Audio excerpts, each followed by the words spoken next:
भारत की स्त्री का सफर बहुत लंबा है, लेकिन आखिरकार उसने मंजिल को छू लिया है। उसने जन्म दिया, उसने परिवार चलाया, उसने पुरुषों के बीच तेज दौड़ लगाई और असीम धीरज के साथ अक्सर खुद को हारते हुए लेकिन आखिरी बाजी में जीतते हुए देखा।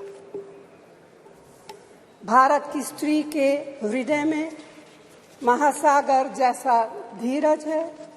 उसने खुद के साथ हुई बेईमानी की शिकायत नहीं की और सिर्फ अपने फायदे के बारे में कभी नहीं सोचा।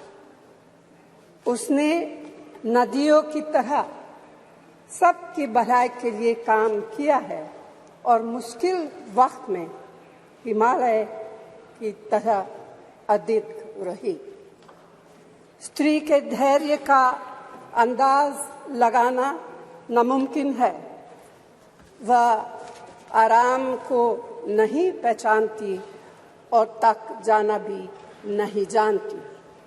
हमारे महान देश की माँ है स्त्री, लेकिन स्त्री ने हमें सिर्फ जन्म ही नहीं दिया है, अपने आंसुओं खून पसीने सींचकर हमें अपने बारे में सोचने लायक, बुद्धिमान और शक्तिशाली भी बनाया है।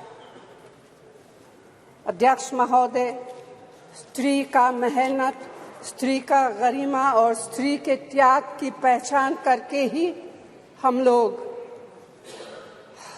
मनुष्यता की परीक्षा में पास हो सकते हैं। आज़ादी की लड़ाई और नए भारत के निर्माण के हर मोर्चे पर स्त्री पुरुष के साथ कंधे से कंधा मिलाकर लड़ी है। वह उम्मीदों, आकांक्षाओं, तकलीफों और घर गृहस्थी के बोझ के नीचे नहीं दबी।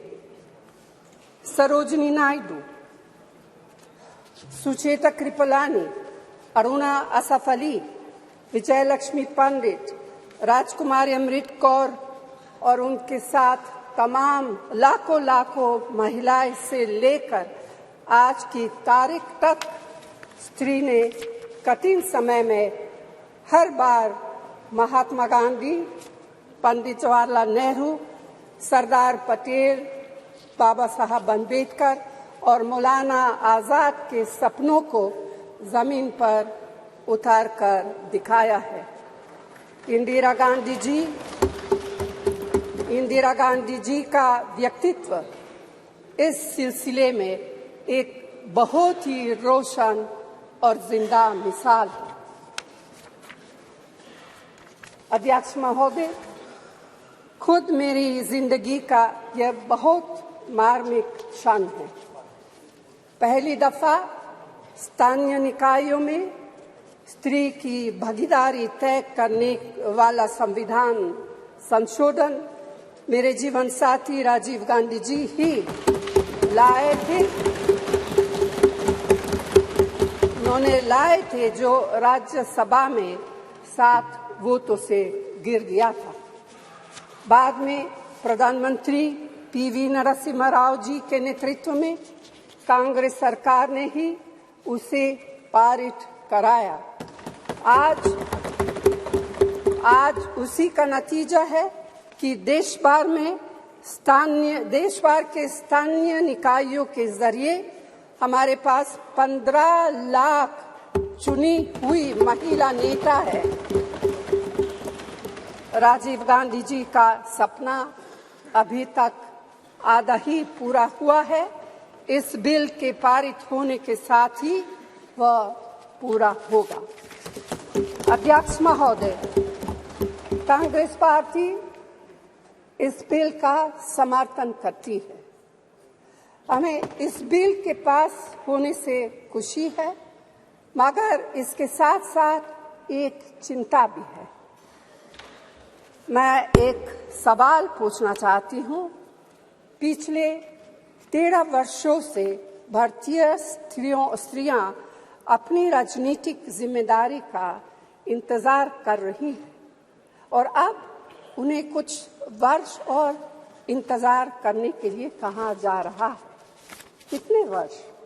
2 वर्ष, 4 वर्ष, 6 वर्ष, 8 वर्ष? क्या भारत की स्त्रियों के साथ बर्ताव उचित है? भारतीय राष्ट्रीय कांग्रेस की मांग है कि यह बिल फौरन अमल में लाया जाए, लेकिन इसके साथ ही कास्ट सेंसस कराकर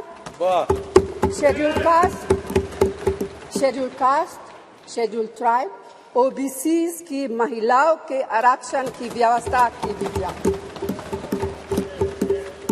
सरकार को इसे साकार करने के लिए भी जो कदम उठाने की जरूरत है वह उठाने ही चाहिए।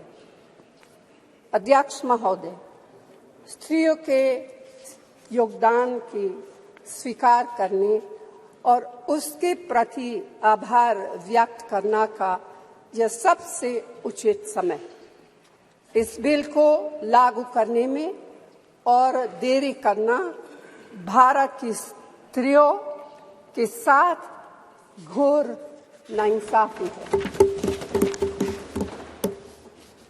भारतीय राष्ट्रीय कांग्रेस की तरफ से मैं आपके द्वारा सरकार से मांग करती हूं कि नारी शक्ति बंधन अधिनियम 2023 को उसके रास्ते की सारी रुकावटों को दूर करते हुए जल्दी से जल्दी लागू किया जाए। ऐसा करना न सिर्फ जरूरी है बल्कि संभव भी है। धन्यवाद।